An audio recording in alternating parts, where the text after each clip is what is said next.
తెలంగాణ తెలంగాణ ఉద్యమంలో కీలక పాత్ర పోషించినటువంటి కేసీఆర్ గారు ఇచ్చినటువంటి పార్టీగా కాంగ్రెస్ పార్టీ ఆ రోజు ఉద్యోగస్తులు విద్యార్థులు అందరూ కేసీఆర్ గారికి బ్రహ్మరథం పట్టినటువంటి సందర్భంలో కాంగ్రెస్ టికెట్ తీసుకున్నటువంటి హేమీలు మంత్రులు కూడా ఓడిపోవడం జరిగింది.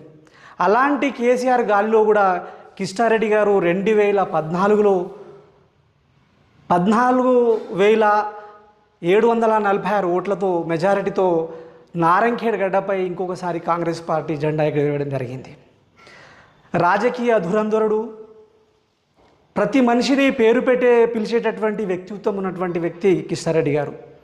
దురదృష్టవశాత్తు 2015 ఆగస్టు 25 నాడు ఆయన మరణించడం జరిగింది. ఆ అంత్యక్రియలకు అప్పటి ఉన్నటువంటి ముఖ్యమంత్రి కేసీఆర్ గారు అంత్యక్రియలకు హాజరవడం జరిగింది. కేసీఆర్ గారికి కిష్టారెడ్డికి ఉన్నటువంటి అభిమానులను చూసి అక్కడ వచ్చినటువంటి జనాలను చూసి ఆశ్చర్యపోవడం జరిగింది.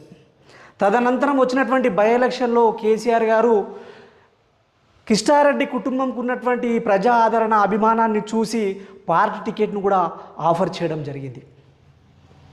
అలా నారాయణఖేడ్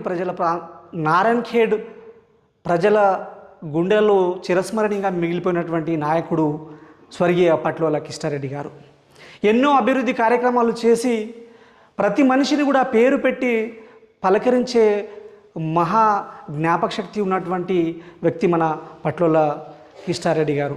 ప్రజల యొక్క అభిమానం ఈరోజు మన మధ్యలో లేకపోయినా అతను చేసినటువంటి అభివృద్ధి పనులు మనల్ని ఎప్పటికీ గుర్తు చేస్తూ ఉంటాయి. ప్రజల గుండెలలో చిరస్థాయిగా